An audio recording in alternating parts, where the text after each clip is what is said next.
Social media पर जैन समाज के सबसे लोकप्रिय जैन न्यूज चैनल महालक्ष्मी की ओर से आषाढ़ के शुक्ल पक्ष के पहले दिन रात्रि 8 बजे आपके पास सादर जय जिनेन्द्र प्रसाद।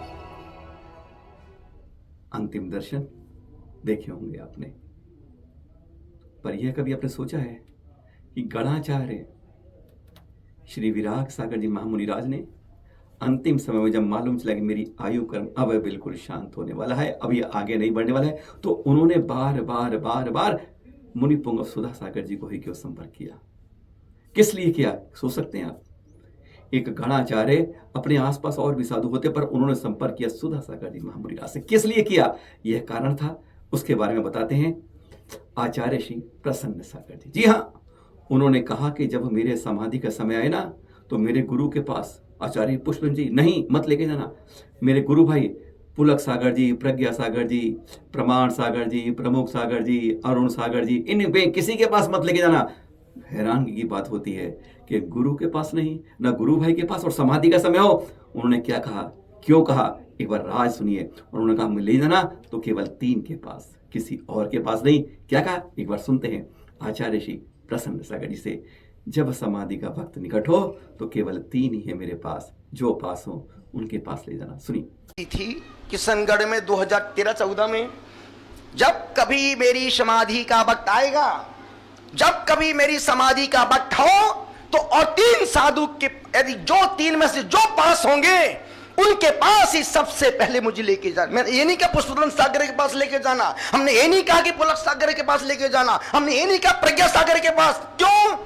अपने साधर्मी हैं, भीतर मोह जाग सकता है, उपचार के लिए कुछ भी करवा सकते। तो हमने कहा था यदि कभी समाधि का, यदि कभी शरीर अस्वस्थ हो जाए, डॉक्टर जवाब दे दें, वैद्य मना कर दें, हकीम मना कर दे, उस समय मुझे इन 3 के पास ही लेके जाना, जो सबसे करीब हो, चाहे विशुद्ध सागर जी महाराज हो, चाहे सुधा सागर जी महाराज हो, और चाहे प्रमाण सागर जी महाराज हो। इन 3 के अलावा और चौथा कहीं मत ले जाना।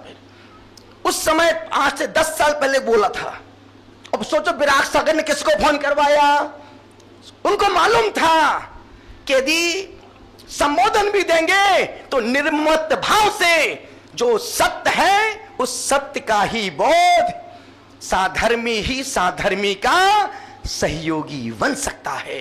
आचार्य श्री विशुद्ध सागर जी देख रहे थे, जब सूचना मिली तो शब्द निकल नहीं रहे थे। जितने शब्द निकलने चाहिए मुख से, उससे ज्यादा आंसू निकल रहे थे नेत्रों से। नहीं रोक पा रहे थे अपने पर, नहीं समझ पा रहे थे भेद विज्ञान को, नहीं समझ आते कि राग है गुरु के प्रति, यही तो ममत्व है, वह साफ दिख रहा था। और अब जब जिम्मेदारी मिल गई तो उन्होंने क्या उद्बोधन दिया, क्या जिम्मेदारी गुरु के प्रति उन्होंने दिखाया, अपना हृदय में उद्गार व्यक्त किए। सुनिए जरा आचार्य श्री विशुद्ध सागर जी ने अब क्या कहा। वायरल जो है किसी पर करुणा नहीं करता, वो नहीं सोचता किसकी कितनी आवश्यकता है। विराट संघ और विशाल संघ के नायक, जिन्होंने अपनी प्रज्ञा के बल पर विशाल संघ की स्थापना की और साहित्य में, तत्व में, हिंदू परंपरा में अपना अग्रणी स्थान बना के रखा। ये समाचार ये सुनना ही नहीं चाहिए थे मुझे, वो समाचार मिले।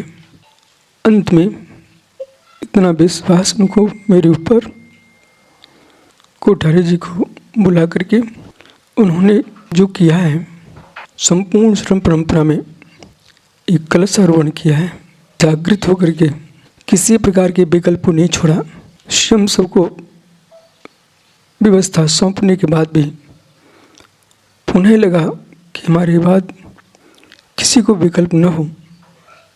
यद्यपि मैं असमर्थ हूँ, पर गुरु आज्ञा टाली नहीं जा सकती। अभी तक जो भी किया है उनकी आज्ञा के बिना यह पत्ता भी नहीं हिला। सकल समाज को, प्रदीप राजेश साहब को ही मालूम है, इसी नगर में भी प्रवेश करना है तो पहले मैं सूचना कर देता।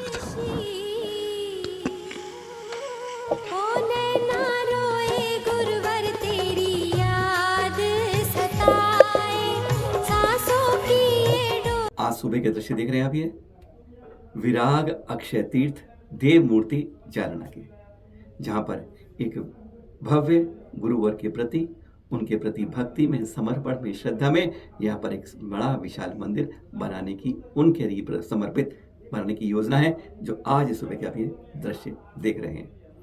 और ये इनका संघ अब पहुंच रहा है आगे संभाजी नगर में, और उसके लिए 12 जुलाई को पहुंचेगा, और उसके लिए कल रविवार को इनका यहाँ से विहार होगा। और एक समाधि की सूचना यम संलेखना के बाद आज दोपहर 12:12 पर ईडर के अंदर गढ़नी हरिका सुभूषण माता जी की सुइयों के शिष्य हरिका सुआद्य मती माता जी का समाधि हो गई। और यम संलेखना में किस तरह से उद्बोधन दिया गया, ये उद्बोधन के दृश्य देख रहे हैं।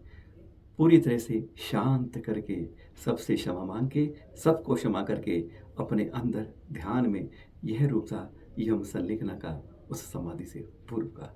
चैनल महालक्ष्मी व सांध्य महालक्ष्मी हार्दिक विनयांजलि अर्पित कर। लफ्ज़ियात के धर्मांतरण के अलग अलग रूप आ रहे हैं। ये दिखाई दे रहा है, एफिडेविट 10 रुपये का बनाओ, परमानेंट नाम बदलो, बस फंसा लो। और अभी दूसरा है, आपको मालूम हो सोशल मीडिया के अंदर जो हैंडल होते हैं, ट्विटर है, यूट्यूब है, फेसबुक है, इस तरह जो हैंडल है ना, ये इंस्टाग्राम है, इन सब में अगर आपको अपने लाइक फॉलो बढ़ाने ना, तो बाकायदा एक फीस लेते हैं। लेकिन आज इस अपने लाइक के लिए फंसाने के लिए मुजफ्फरनगर का ये वीडियो मिला है। इसमें क्या बाकायदा महिलाओं के कार्यक्रम में पहुंच जाते हैं, समझ गए आप, बताने की जरूरत नहीं, कोई बार बार कहते हैं हमें ऐसे क्यों बुलाते हो। हाँ, वहां पर जाए, महिलाओं को कहते हैं, पैसे पकड़ाते हैं और कहते हैं मेरे इंस्टाग्राम को आपको लाइक करना है। यानी एक बार उनके इंस्टाग्राम जुड़ जाओगे, बस कहते हैं मछली जाल के कांटे में फंस जाएगी, फिर फड़फड़ाती रहेगी, निकल नहीं पाएगी। ऐसी उनकी वीडियोस दिखाते हैं। और अब यह आपको विश्वास नहीं होगा, मुख से सुना देते हैं, सुन लीजिए। यह मुजफ्फरनगर के वीडियो का दावा किया गया है। महिलाओं के कार्यक्रम था, लड़कियों से लेकर छोटी महिलाओं को किस तरीके से फंसाते हैं, क्या सिर्फ कहते हैं मेरी इंस्टाग्राम को आपको फॉलो करना है और ये नोट आपको पकड़ना है। सुन लीजिए जाते जाते, और इससे सावधान रहिए। अपने समाज में कहीं ऐसा होता है, पकड़कर बस फिर करिए आप जो करना है। सुनिए जाते हुए। हेलो हेलो, एक मिनट, मुझे जानो आप जानते नहीं? इंस्टाग्राम पे इट शाहरुख प्रधान के नाम से मेरी आईडी है, मुझे जानो पहचानो, ये फॉलो करने का गिफ्ट है, ठीक है? ये फॉलो करने का है, ठीक है ना? इट शाहरुख प्रधान इंस्टाग्राम पे, ठीक है ना? फॉलो करना है जरूर। लो लो आपने, ये फॉलो करने का है, ठीक है? देख लो एक बार, इंस्टाग्राम पे फॉलो तो कर लेते हैं।